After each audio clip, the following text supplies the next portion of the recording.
सन्यासी बाबा की, भारत माता की, भारत माता की। आज का ये गरिमापूर्ण कार्यक्रम भारत के यशस्वी प्रधानमंत्री माननीय श्री नरेंद्र मोदी जी की उपस्थिति में अब प्रारंभ हो चुका है। जिन पलों की हम प्रतीक्षा कर रहे थे वे पल आ चुके हैं। जिन क्षणों का हमें बेसब्री से इंतजार था वे क्षण आ चुके हैं। बालाजी के दर्शन के उपरांत और पूज्य गुरुदेव भगवान से भेंट के उपरांत माननीय श्री नरेंद्र मोदी जी ऋषियों की इस तपोभूमि बागेश्वर धाम पर पधार चुके हैं। हम उनका हार्दिक अभिनंदन करते हैं। मैं आग्रह करता हूं आप सभी जनमानस से कि अपने स्थान पर ही बैठकर करतल ध्वनि के साथ उनका अभिनंदन करें।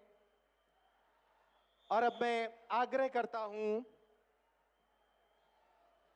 बागेश्वर धाम के पीठाधीश्वर पूज्य गुरुदेव भगवान से कि वे मंच पर पधारे माननीय देश के प्रधानमंत्री श्री नरेंद्र मोदी जी का स्वागत करें। बालाजी के हनुमान यंत्र के साथ, बालाजी का हनुमान यंत्र, ये वो हनुमान यंत्र है जो बालाजी की तमाम सिद्धियों से संपन्न अभिमंत्रित है। पूज्य गुरुदेव भगवान के द्वारा देश के प्रधानमंत्री जी को भेंट किया जा रहा है इस आशा के साथ कि वे हनुमान जी उन्हें बल और सामर्थ्य दें कि वे देश की सेवा इसी तरह करें। अब मैं आग्रह करता हूं बालाजी का एक विग्रह प्रधानमंत्री जी को भेंट किया जा रहा है। ये वो अनुपम छवि है बागेश्वर बालाजी की जिनके दर्शनों के लिए देश और दुनिया के लोग बागेश्वर धाम आते हैं, रोते हुए आते हैं और हंसते हुए जाते हैं। ये वो विग्रह उन्हें भेंट किया गया। और अब धाम से जुड़ा साहित्य, गुरुदेव भगवान द्वारा रचित पुस्तक देश के जनमानस के लिए जो उन्होंने लिखी, सनातन धर्म क्या है, यह वो पुस्तक जो उन्होंने विद्यार्थियों को ध्यान में रखते हुए लिखी थी, सनातन धर्म की छोटी छोटी बातों से उन्हें अवगत कराने के लिए। और अब मैं आग्रह करता हूं कि एक स्मृति चिन्ह भी भेंट करें। इस स्मृति चिन्ह जो बागेश्वर जन सेवा समिति की ओर से इस विराट महोत्सव की स्मृति उन्हें दिलाता रहेगा। आप करतल ध्वनि से स्वागत करें। इन अवसरों का मैं आग्रह करता हूं पूज्य महाराज श्री से कि वे एक स्मृति चिन्ह के माध्यम से मध्य प्रदेश के मुख्यमंत्री डॉक्टर मोहन यादव जी का भी स्वागत करें इस स्मृति चिन्ह के माध्यम से। आप सभी इन पलों का स्वागत करें, ये अनुपम पल। और अब मैं आग्रह करता हूं हमारे मंच पर विराजमान हैं पूज्य जगत गुरु भगवान स्वामी श्री रामभद्राचार्य जी महाराज। वो कुछ अंग वस्त्र और अपने द्वारा रचित साहित्य देश के प्रधानमंत्री श्री नरेंद्र मोदी जी को भेंट कर रहे हैं। उनकी गरिमामयी उपस्थिति में ये साहित्य और अंग वस्त्र वो देश के प्रधानमंत्री जी को भेंट कर रहे हैं आशीर्वाद स्वरूप, ताकि देश के प्रधानमंत्री जो दुनिया भर में रहने वाले करोड़ों हिंदुओं की आशाओं के प्रतीक हैं, उन आशाओं के संरक्षक हैं, वो इसी तरह देश की सेवा करते रहें। इन अनुपम पलों के साथ अब मैं आग्रह करता हूं बागेश्वर धाम सरकार यानी परम पूज्य गुरुदेव भगवान को कि वे आएं और अपनी वाणी से देश के यशस्वी प्रधानमंत्री जी का इस भव्य आयोजन में स्वागत करें। पूज्य गुरुदेव भगवान, आप सभी करतल ध्वनि से स्वागत करें।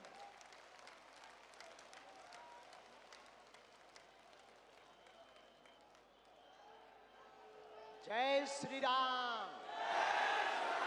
बागेश्वर धाम की, बालाजी हनुमान की, परम पूज्य श्री जगतगुरु भगवान की, सभी संत जनों की, पूज्य श्री बद्रीनाथ वाले महाराज जी की, परम पूज्य श्री परमार्थ निकेतन वाले महाराज जी की, परम पूज्य श्री दीदी मारितंबरा जी की, आज के उत्सव की। हम सब बहुत उत्साहित हैं, हम सब बड़े प्रसन्न हैं। आज पावन तीर्थ बागेश्वर धाम बुंदेलखंड की वो भूमि जो वीरों की भूमि है, हीरों की भूमि है, संतों की भूमि है, महंतों की भूमि है।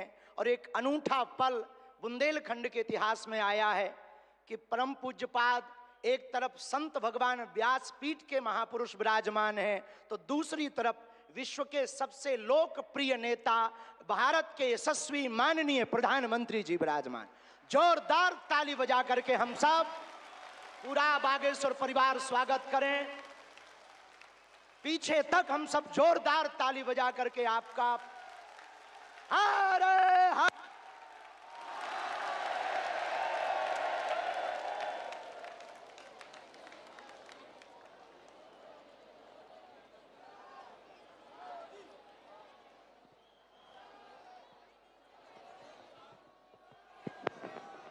आज एक अनूठा, अद्भुत, अकल्पनीय पल आया है। बहुत से लोग यहाँ पर जो विराजमान और देश दुनिया में जो देख रहे हैं, हम सब बुंदेलखंडवासी माननीय प्रधानमंत्री जी का धन्यवाद कह कर करके थक जावें तब भी धन्यवाद नहीं चुकेगा, क्योंकि 60 दिन में दूसरी बार बुंदेलखंड के प्रति लाड़ और प्यार बरसाने के लिए आए हुए हैं। और वो प्रधानमंत्री जी जो अमेरिका में अगली पंक्ति में खड़े होकर के वहां के प्रधानमंत्री भी ट्रंप कहते हैं the great prime minister of India. America में स्वागत पाकर अब एक छोटे से गांव गड़ा में आए हैं। ऐसे प्रधानमंत्री मिलना मुश्किल है जो गाय की बात करते, गंगा की बात करते तो गरीबों की भी बात करते हैं। ऐसे प्रधानमंत्री जी मिलना बहुत कठिन है जो दल से नहीं दिल से देश की सेवा करते हैं।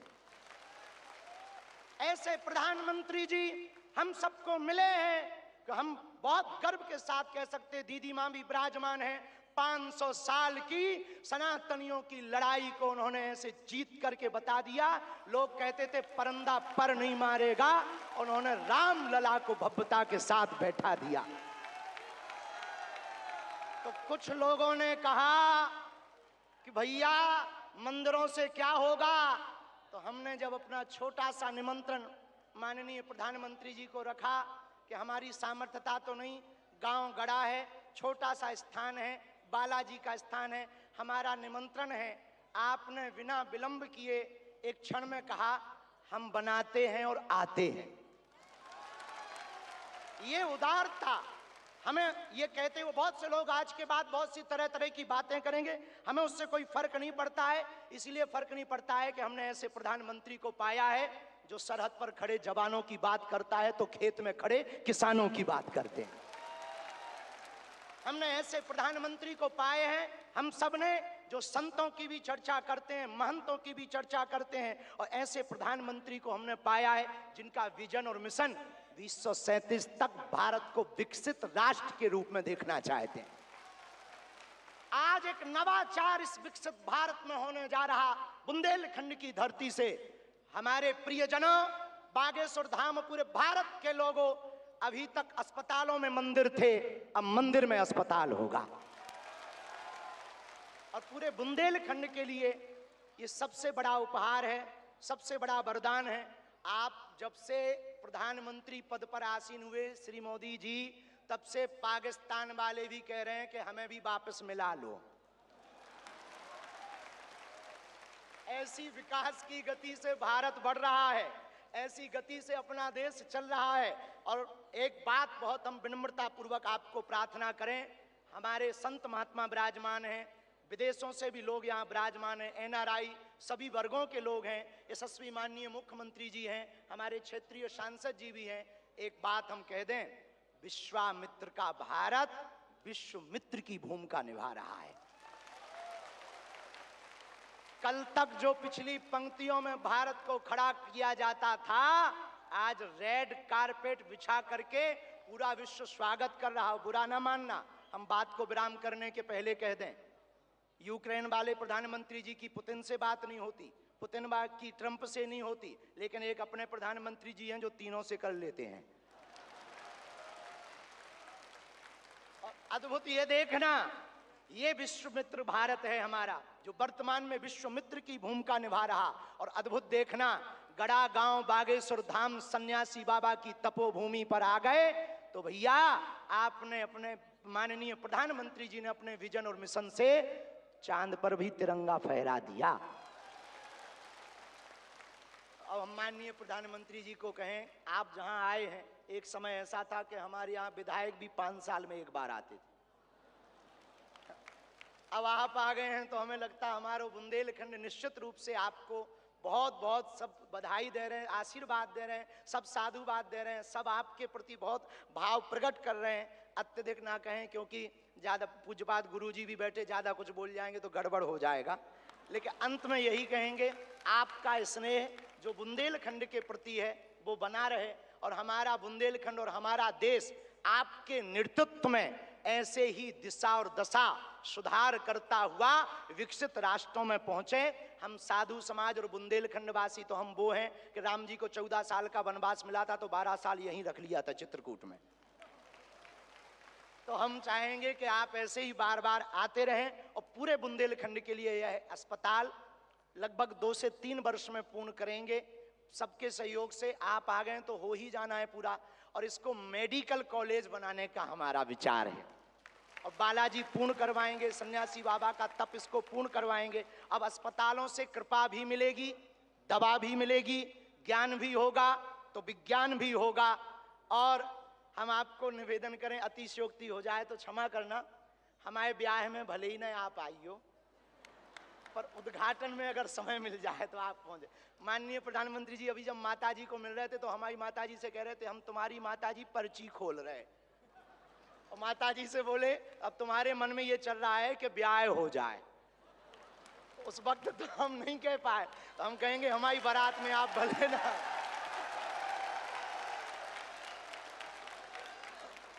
और हमने जब माता जी के प्रति आपका भाव देखा, सॉल लाए माता जी के लिए, और हमें मिला संदेशा कि 5 मिनट हम माता जी को मिले। हम माता जी का जैसे ही भाव माता जी के प्रति देखा, हमने वहीं बैठे बैठे प्रण लिया कि माननीय प्रधानमंत्री जी की माता जी के नाम से इस अस्पताल में एक वार्ड बनाया जाएगा। हमारे मन में ये आया, और बस यही कहेंगे, हम तो कुछ जानते नहीं हैं, ज़्यादा पढ़े लिखे भी नहीं, अंत में यही कहेंगे आप स्वस्थ रहें और आप ऐसे ही सत्ता में रहें, ताकि भारत ऐसे ही विकास करता रहे। हर हर बागेश्वर धाम की, सन्यासी बाबा की, दादा गुरुजी की। और भैया जी को आज के कार्यक्रम से बुरो लगे, उठटरी बराबर। इसी के साथ में जय श्री राम।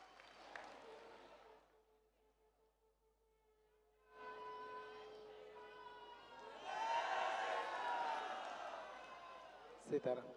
हम सभी का मन हर्षित है, निश्चित रूप से यह अद्भुत क्षण है। और जिस तरह से देश के प्रधानमंत्री जी ने इस छोटे से गांव में आकर बुंदेलखंड का, पूरे मध्य प्रदेश का मान बढ़ाया है, निश्चित रूप से मध्य प्रदेश के मुख्यमंत्री भी हर्षित होंगे। मैं आमंत्रित करता हूं मध्य प्रदेश के मुख्यमंत्री डॉक्टर मोहन यादव जी को कि वे भी इस अनुपम क्षण पर अपना उद्बोधन हम सभी को प्रदान करें। डॉक्टर मोहन यादव जी।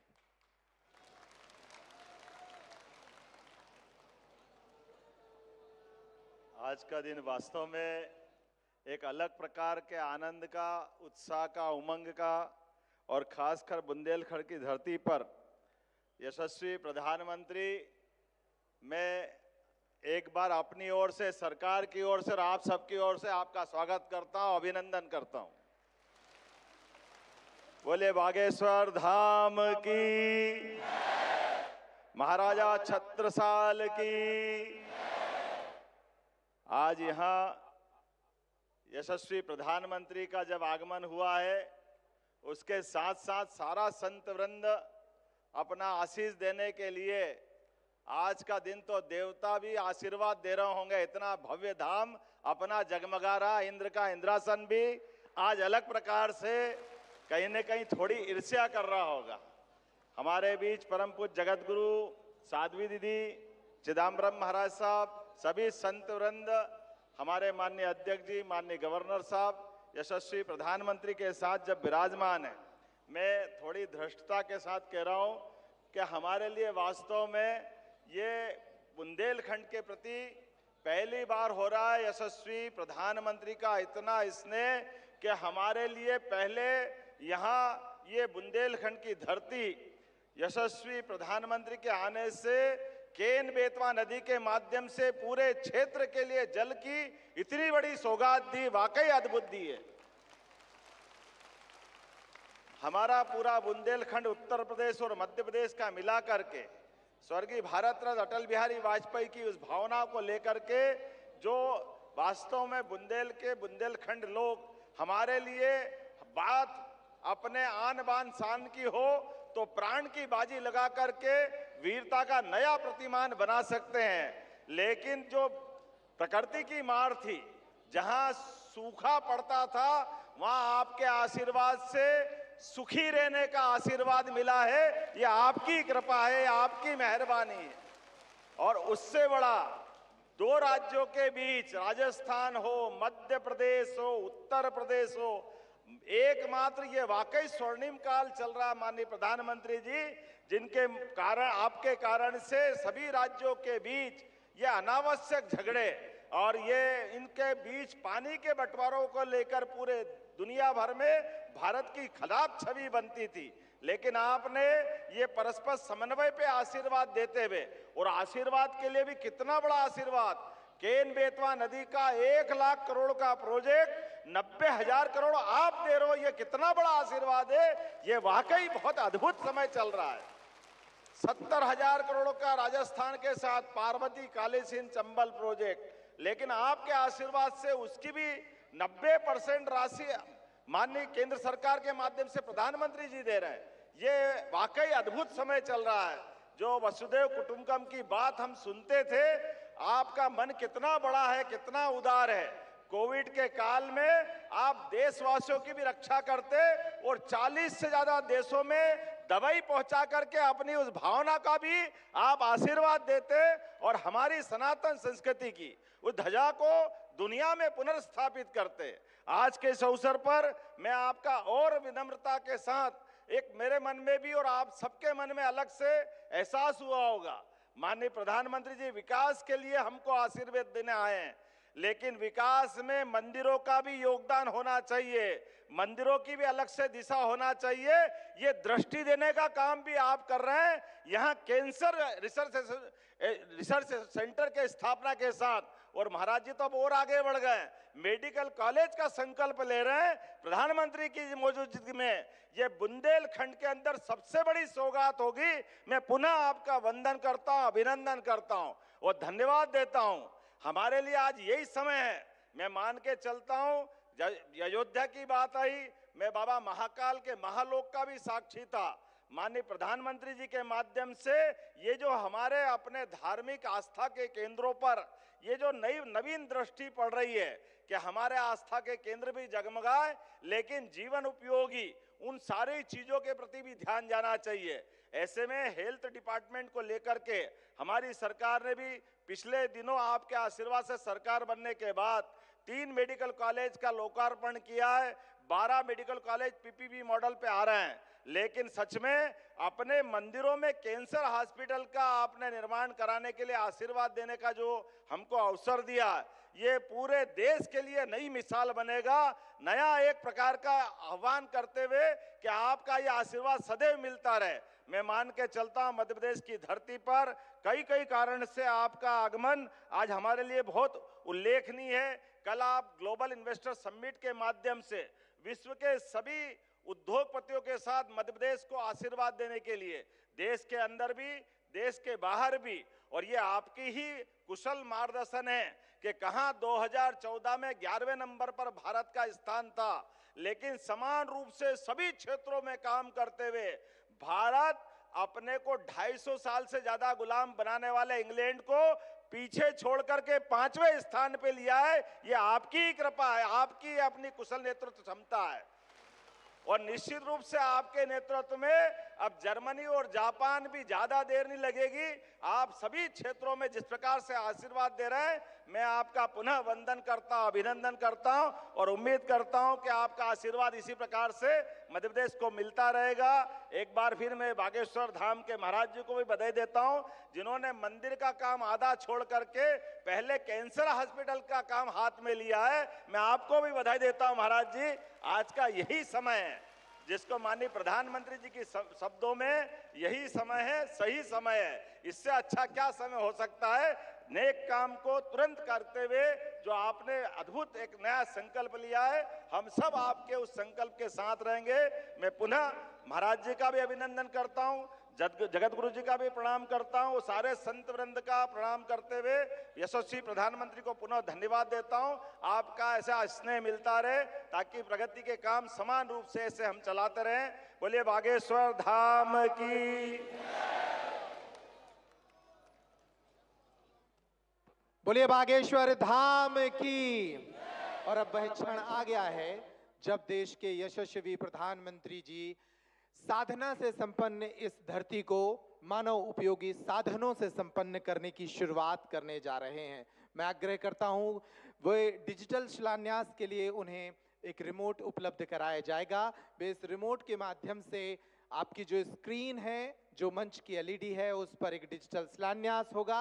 आप सभी उस कैंसर अस्पताल की एक छोटी सी फिल्म को भी देखेंगे, उस शिला को भी देखेंगे और इसके साथ ही वो जो पूरा अस्पताल की जो परिकल्पना है वो आपके सामने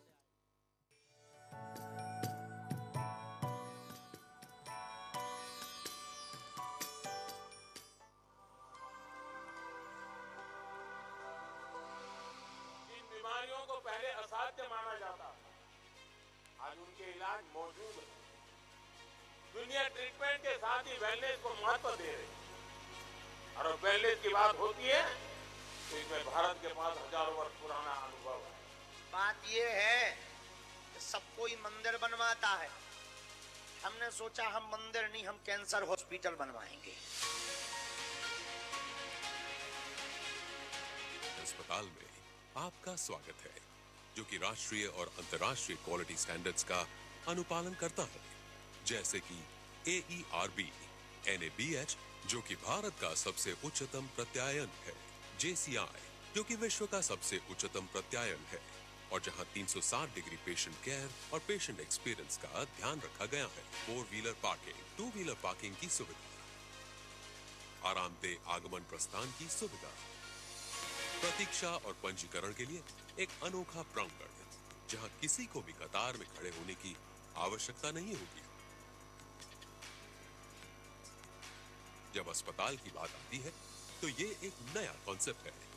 एक अस्पताल जनरल वार्ड में प्रत्येक मरीज को धूप और प्राकृतिक वेंटिलेशन मिलेगा। तेज रिकवरी के लिए प्राकृतिक धूप के साथ अत्याधुनिक ICU, रेडियोलॉजी में प्रति मरीज 2 रिश्तेदारों के लिए आरामदायक प्रतीक्षा सुविधा। रेडियोलॉजी सेंटर में है लेटेस्ट टेक्नोलॉजी के CT, MRI, 3D sonography, digital x ray और कई सारे अन्य डायग्नोस्टिक उपकरण। 24 घंटे रहने, खाने, नहाने की सुविधा देता है। तुम भी गर्व से कहोगे कि हाँ, हम बागेश्वर वाले हैं, यहाँ दुआ और दवा दोनों की व्यवस्था होगी।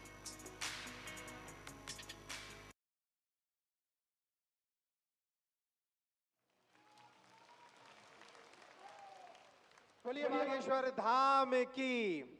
ये फिल्म जरूर 2 मिनट की है, लेकिन ये 2 वर्ष पुराना संकल्प है और आने वाले 2 वर्षों में पूर्ण होगा और कई लोगों के काम आएगा।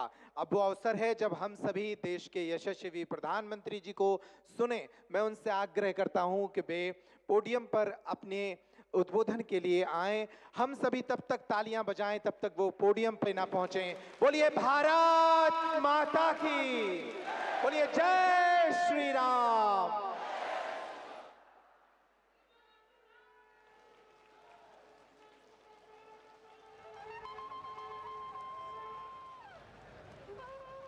भैया हराओ बोलो, मतंगेश्वर भगवान की, बागेश्वर धाम की जय। जटाशंकर धाम की। अपुन औरण खां मोरी तरफ से दो ही हाथ जोड़ के राम राम जो।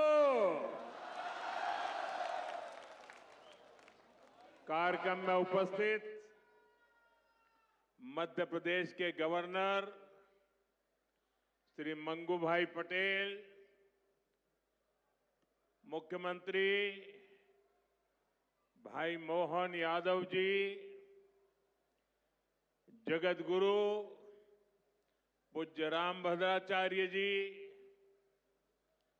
बागेश्वर धाम के पीठाधीश्वर श्री धरेंद्र शास्त्री जी, दीदी मां साध्वी ऋतंबरा जी, स्वामी चिदानंद सरस्वती जी, महंत श्री बालक योगेश्वर दास जी, इसी क्षेत्र के सांसद विष्णुदेव शर्मा जी, अन्य महानुभाव और प्यारे भाई और बहनों, बहुत ही कम दिनों में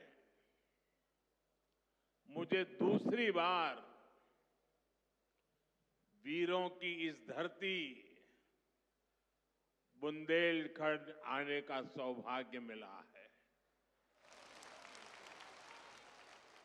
और इस बार तो बालाजी का बुलावा आया है।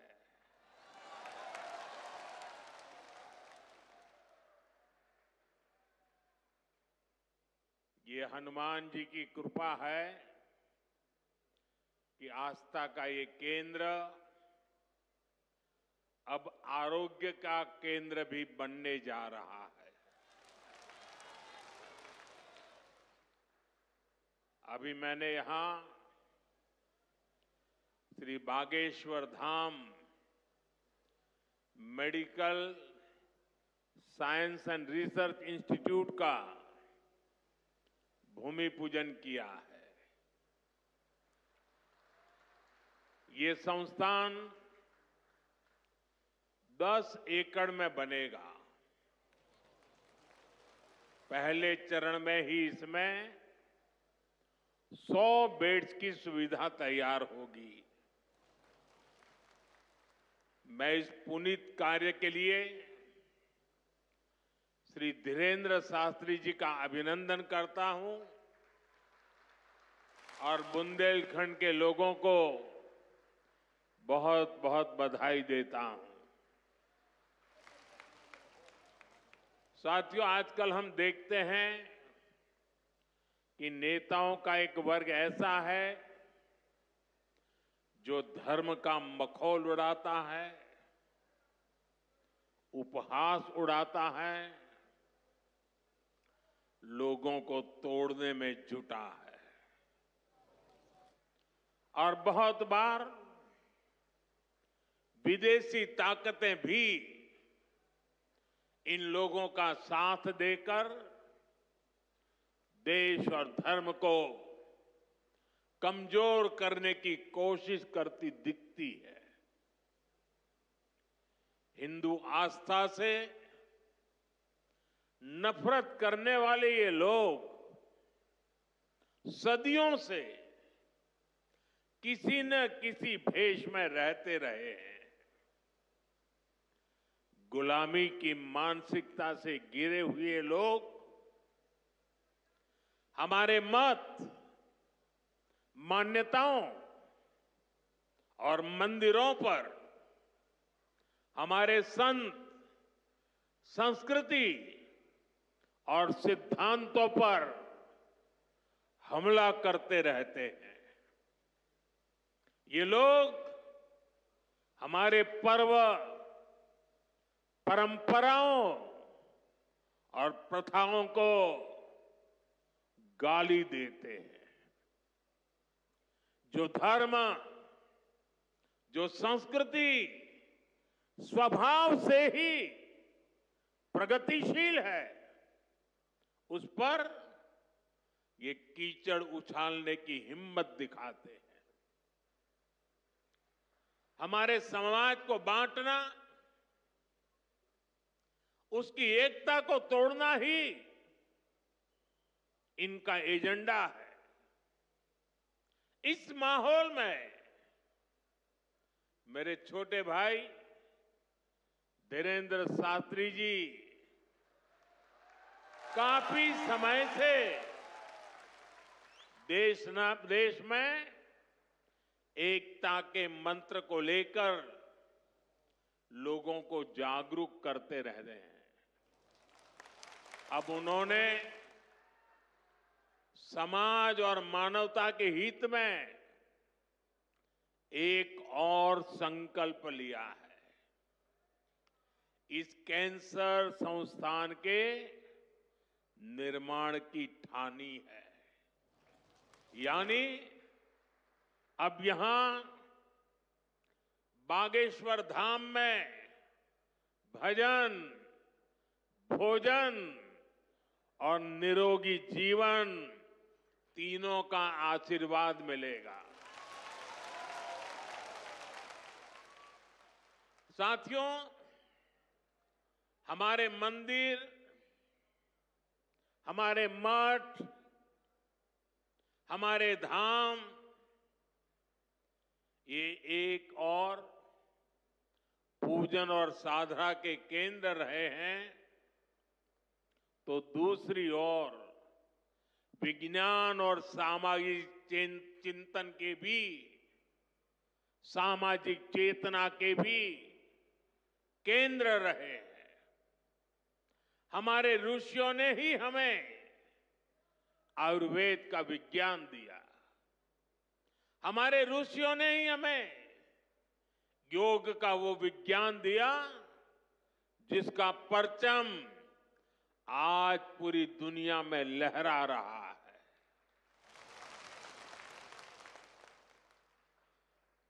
हमारी तो मान्यता ही है, परहित सरिस धर्म नहीं भाई, अर्थात दूसरों की सेवा, दूसरों की पीड़ा का निवारण ही धर्म है।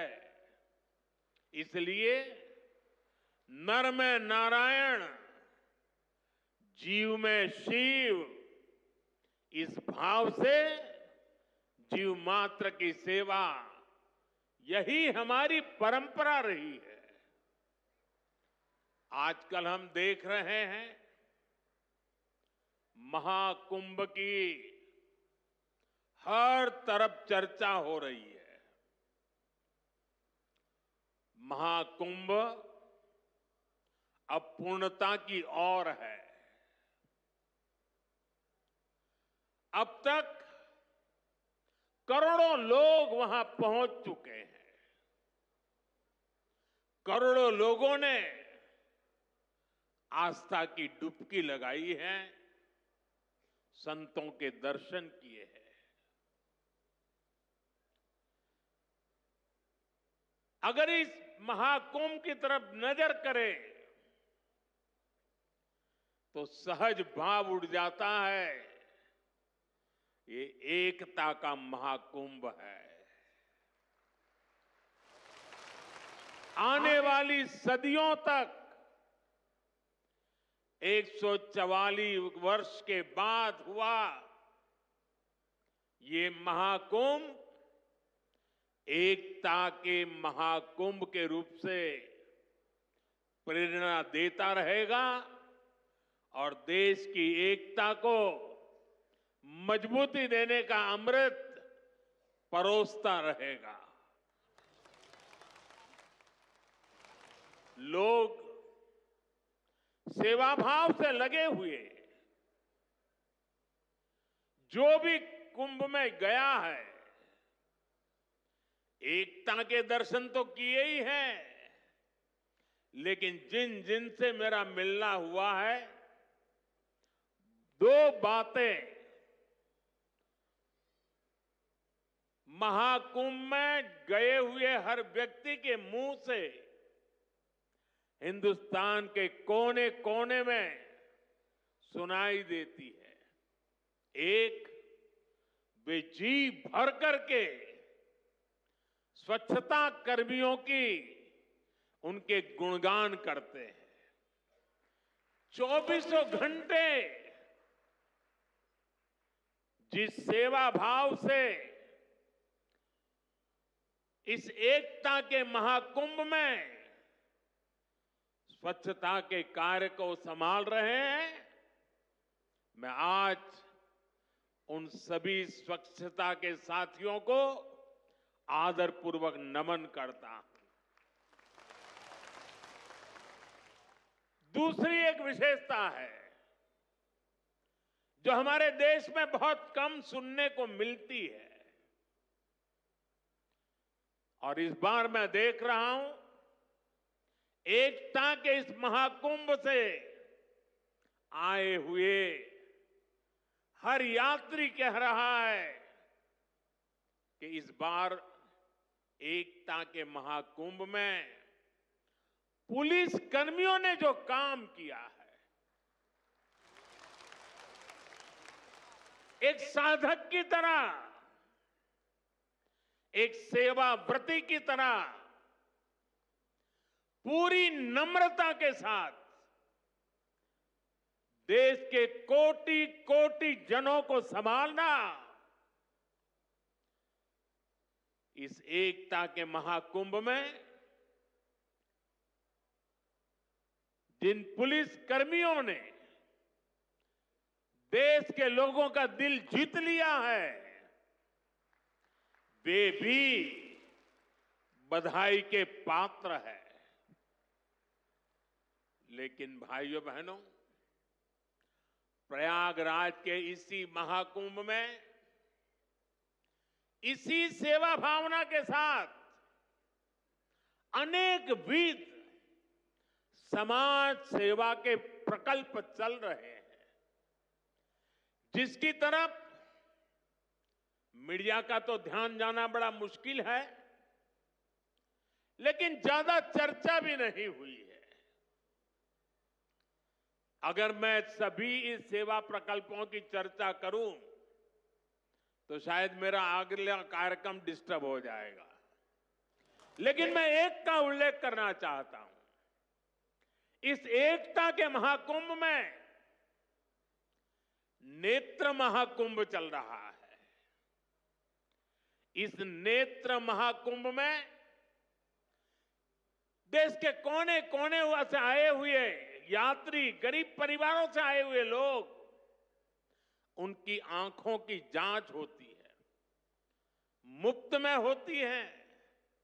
नेत्र चिकित्सक देश के गणमान्य डॉक्टर 2 महीने से वहां बैठे हुए हैं, और इस नेत्र महाकुंभ में अब तक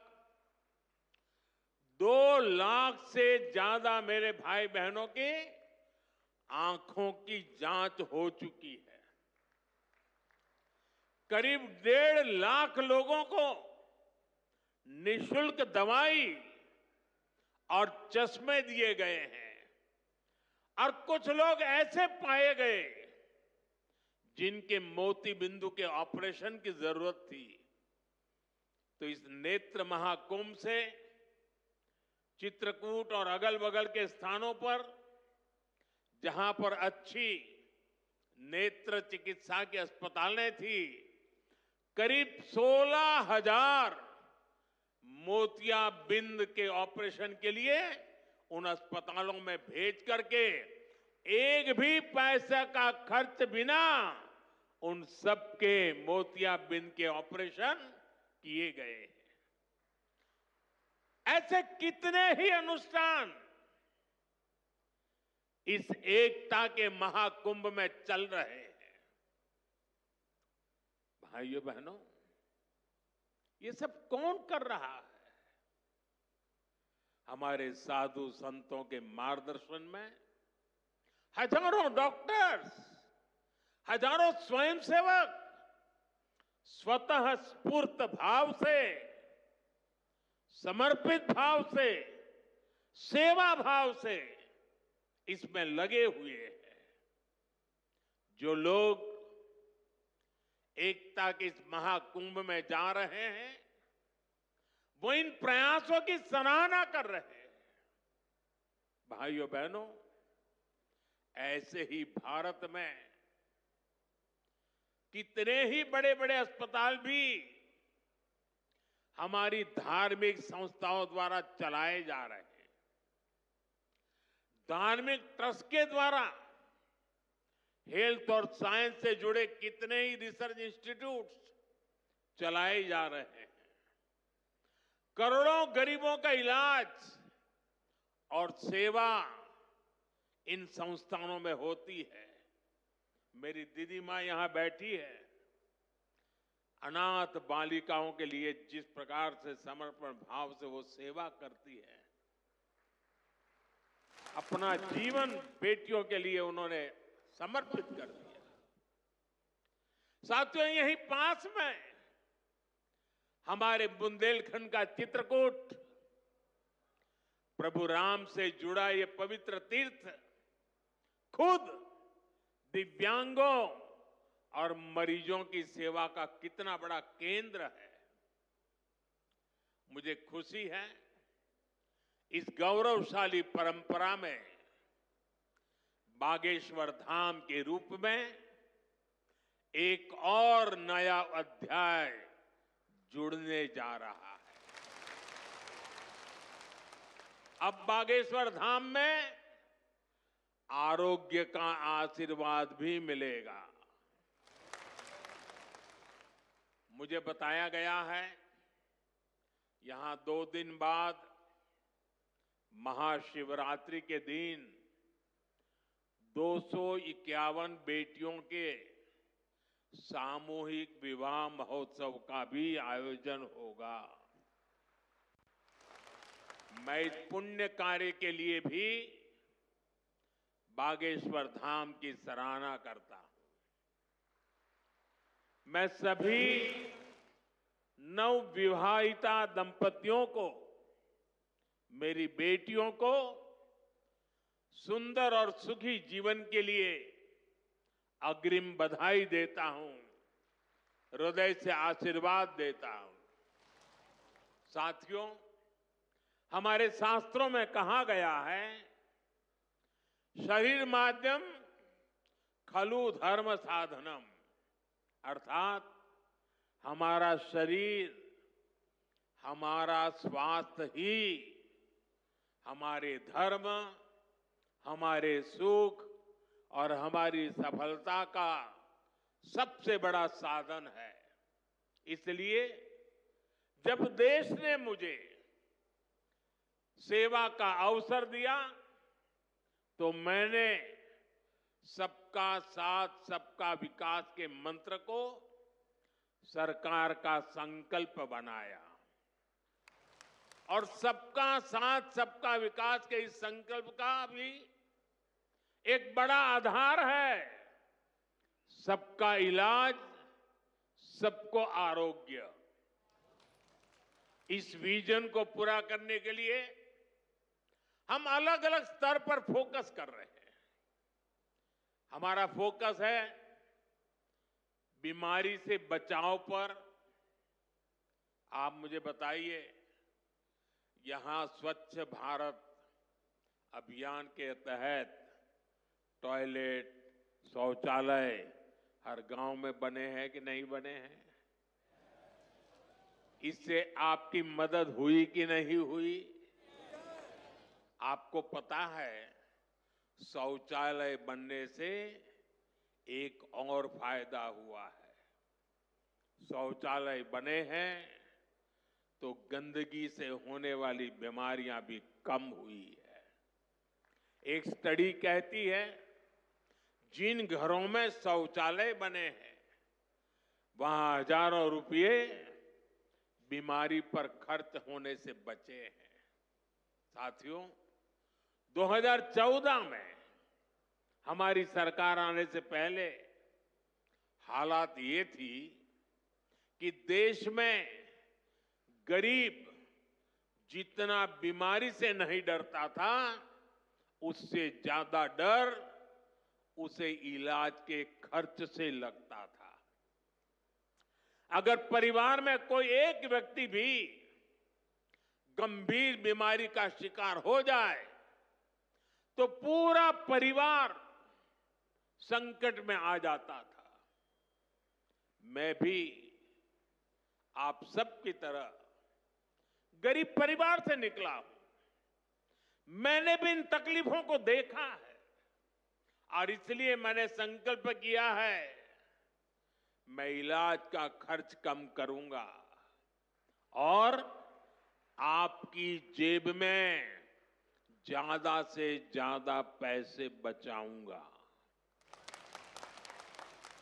मैं आपको बार बार हमारी सरकार की कुछ योजना, कल्याणकारी योजनाओं की जानकारी देता रहता हूं ताकि एक भी जरूरतमंद योजनाओं से छूटे नहीं।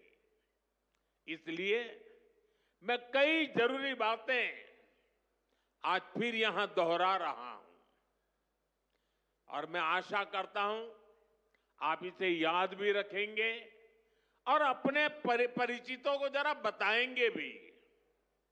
बताएंगे ना? पक्का बताएंगे? ये भी सेवा का ही काम है। इलाज के खर्च का बोझ कम होना चाहिए कि नहीं होना चाहिए? इसलिए मैंने हर गरीब के मुफ्त इलाज की व्यवस्था कर दी है। 5 लाख तक का इलाज बिना किसी खर्च के। किसी बेटे को अपने मां बाप के इलाज के लिए 5 लाख रुपए तक खर्च नहीं करना पड़ेगा। ये दिल्ली में आपका जो बेटा बैठा है ना, वो काम वो करेगा। लेकिन इसके लिए आपको आयुष्मान कार्ड बनवाना है। मुझे आशा है कि यहां बहुत सारे लोग होंगे जिनका आयुष्मान कार्ड जरूर बना होगा। जिनका नहीं बना है वो भी जल्दी से बनवा ले। और मैं मुख्यमंत्री जी को भी कहूंगा कि इस काम को, इस क्षेत्र में अगर कोई छूट गए हो तो तेजी से इसको आगे बढ़ाया जाए। साथियों, एक और बात आज आपको याद रखनी है।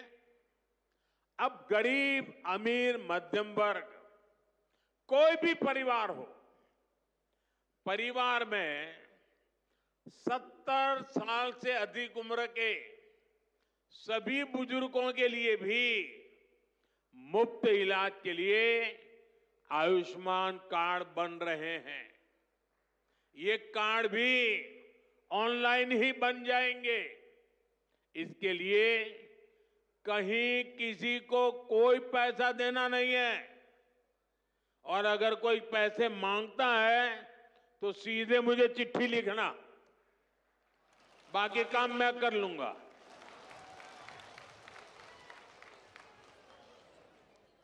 अगर कोई पैसा मांगता है तो क्या करेंगे आप? लिखेंगे? मैं इन संत महात्माओं को भी कहता हूं कि आप भी जरा आयुष्मान कार्ड का प्रबंध कर दीजिए ताकि आपको कभी बीमारी में मुझे सेवा करने का मौका मिले। आपको तो बीमारी आने वाली नहीं है, लेकिन अगर कहीं आ जाए तो। भाइयों बहनों, कई बार इलाज के लिए अस्पताल में भर्ती होने की जरूरत नहीं पड़ती है। डॉक्टर की लिखी दवाई घर पर ही खानी पड़ती है। ऐसे में मेडिकल स्टोर से सस्ती दवाई मिले, मैंने इसका भी इंतजाम किया है।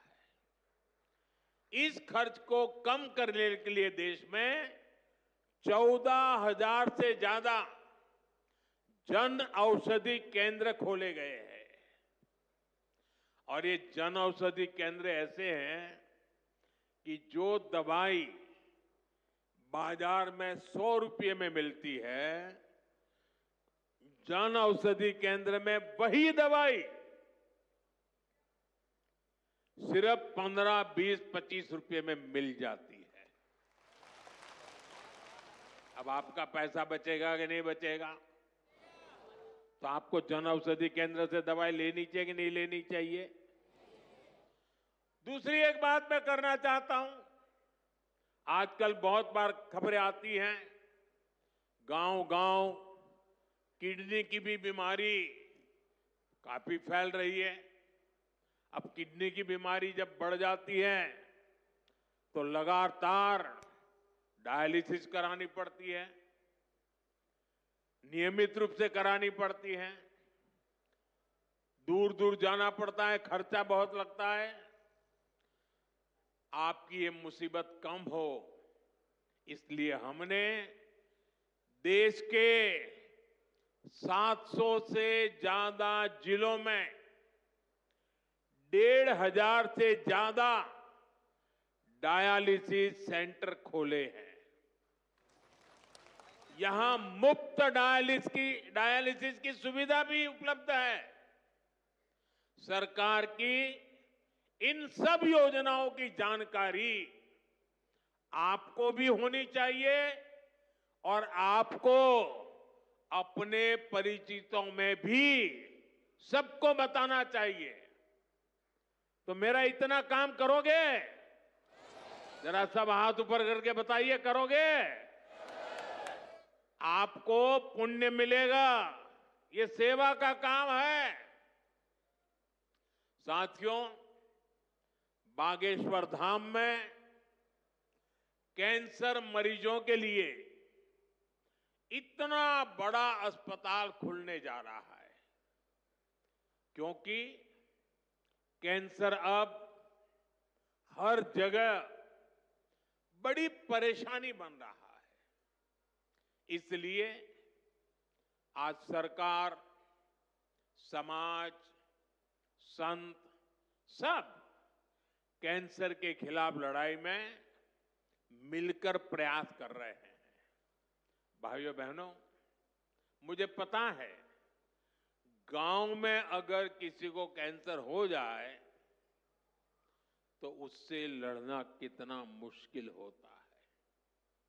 पहले तो बहुत दिनों तक पता ही नहीं चलता कि कैंसर हुआ है। बुखार और दर्द की घरेलू दवाएं ही आमतौर पर लोग लेते रहते हैं, और कुछ लोग तो पूजा जाप में चले जाते हैं, किसी तांत्रिकों के हाथ में फंस जाते हैं। जब तकलीफ बहुत बढ़ जाती है या गांठ दिखने लगती है, तब जाकर बाहर दिखाते हैं, तब पता चलता है कि कैंसर हुआ है। और कैंसर का नाम सुनते ही पूरे घर में मातम छा जाता है, सब कोई घबरा जाता है, सारे सपने चूर चूर हो जाते हैं, और ये भी समझ नहीं आता कि कहां जाना है, कहां इलाज कराना है। ज्यादातर लोगों को दिल्ली, मुंबई का ही पता होता है। इसलिए हमारी सरकार इन सब तकलीफों के समाधान में लगी है। इस साल जो बजट आया है उसमें भी कैंसर से लड़ने के लिए कई सारी घोषणाएं की गई है, और मोदी ने तय किया है कि कैंसर की दवाओं को और सस्ता किया जाएगा। अगले 3 साल में देश के हर जिले में कैंसर डे केयर सेंटर खोले जाएंगे। डे केयर सेंटर में जांच भी होगी और आराम करने की सुविधा भी होगी। आपके पड़ोस में ही जो जिला अस्पताल है, चिकित्सा केंद्र हैं, वहां कैंसर क्लिनिक भी खोले जा रहे हैं। लेकिन भाइयों बहनों, आपको मेरी एक बात अच्छी लगे या बुरी लगे, लेकिन इसको कुछ करना ही पड़ेगा, याद रखना और जीवन में लागू करना। कैंसर से सुरक्षा के लिए आपको भी सावधान और जागरूक होना पड़ेगा। सबसे पहली सावधानी ये है कि समय से कैंसर की पड़ताल, क्योंकि एक बार कैंसर फैल गया तो उसे हराना उतना ही मुश्किल हो जाता है। इसलिए हम 30 साल से ज्यादा उम्र के सभी लोगों की जांच के लिए एक अभियान चला रहे हैं। आप सबको इस अभियान का फायदा उठाना चाहिए, हिस्सा बनना चाहिए। लापरवाही नहीं करनी है। थोड़ी सी भी जो शंका हो तो कैंसर की तुरंत जांच करवानी है। एक और बात, कैंसर को लेकर सही जानकारी भी बहुत जरूरी है। ये कैंसर किसी को छूने से नहीं होता है। ये छुआछूत की बीमारी नहीं है। ये छूने से नहीं फैलती है। कैंसर का खतरा बीड़ी, सिगरेट, गुटखा, तंबाकू और मसाले से बढ़ता है। ये माताएं बहनें ज्यादा खुश हो रही है मेरी बात सुन के। इसलिए कैंसर फैलाने वाले इस सब नशे से आपको तो दूर रहना ही है, औरों को भी उससे दूर रखना है। अपने शरीर और स्वास्थ्य का ख्याल रखना है। और मैं आशा करता हूं, अगर हम सावधानी रखेंगे तो बालेश्वर धाम के कैंसर अस्पताल पर बोझ नहीं बनेंगे। यहां आने की जरूरत नहीं पड़ेगी। तो सावधानियां रखोगे ना? लापरवाही तो नहीं करोगे ना? साथियों, मोदी आपका सेवक बनकर आपकी सेवा में जुटा है। मैं पिछली बार जब छतरपुर आया था तो यहां मैंने हजारों करोड़ रुपए की योजनाओं का लोकार्पण और शिलान्यास किया था, और अभी मुख्यमंत्री जी ने इसका वर्णन भी किया। आपको ध्यान होगा, इनमें 45,000 करोड़ रुपए की केन बेतवा लिंक परियोजना भी थी। ये परियोजना कितने दशकों से लटकी हुई थी। कितनी सरकारें आई चली गई। हर पार्टी के नेता भी बुंदेलखंड आते थे, लेकिन यहां पानी की किल्लत बढ़ती ही चली गई। आप मुझे बताइए, पिछली किसी सरकार ने अपना वादा पूरा किया क्या? ये काम भी तब शुरू हुआ जब आपने मोदी को आशीर्वाद दिया। पीने का पानी और उसका संकट दूर करने के लिए भी तेजी से काम हो रहा है। जल जीवन मिशन यानी हर घर जल परियोजना के तहत बुंदेलखंड के गांव-गांव में पाइप से पानी पहुंचाया जा रहा है। गांव में पानी पहुंचे, हमारे किसान भाई बहनों की तकलीफ दूर हो, उनकी आय बढ़े। हम इसके लिए दिन रात मेहनत कर रहे हैं। भाइयों बहनों, बुंदेलखंड समृद्ध बने, इसके लिए जरूरी है कि हमारी माताएं बहनें भी उतनी ही सशक्त बने। इसके लिए हमने लखपति दीदी और ड्रोन दीदी जैसी योजनाएं शुरू की है। हम 3 करोड़ बहनों को लखपति दीदी बनाने का लक्ष्य लेकर चल रहे हैं। बहनों को ड्रोन उड़ाने की ट्रेनिंग भी दी जा रही है।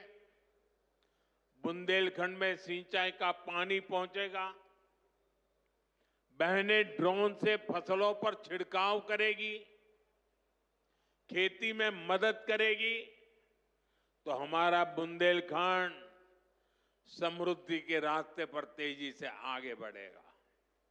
भाइयों बहनों, गांव में ड्रोन तकनीक से एक और बड़ा जरूरी काम हो रहा है।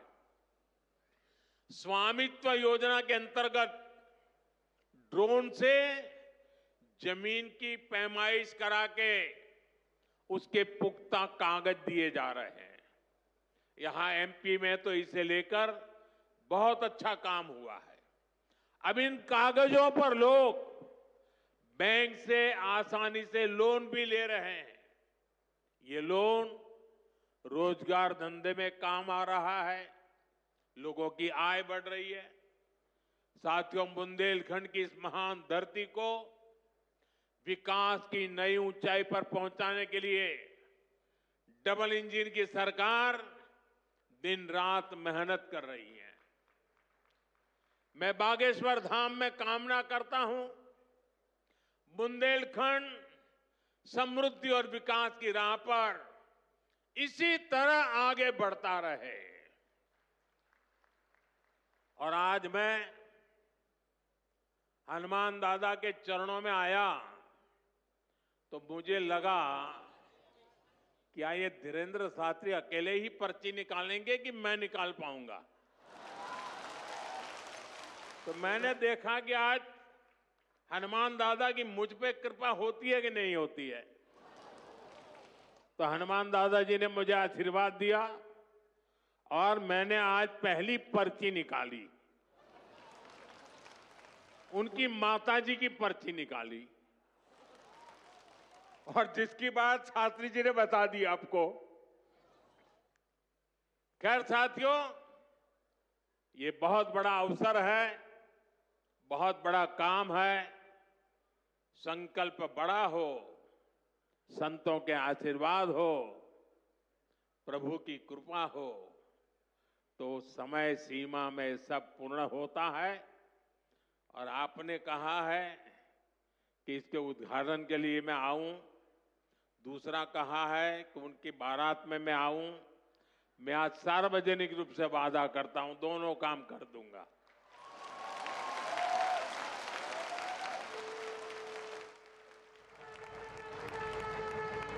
आप सभी को एक बार फिर मेरी बहुत बहुत शुभकामनाएं, बहुत बहुत धन्यवाद। हर हर महादेव।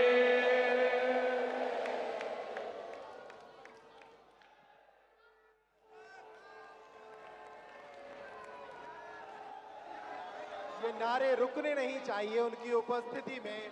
जिस तरीके से उनकी उपस्थिति ने आज बागेश्वर धाम के इस विराट संकल्प को एक नई ऊंचाई दी है, निश्चित रूप से वे आप सबकी तालियों के पात्र हैं। बोलिए बागेश्वर धाम की, बोलिए भारत माता की जय श्री राम।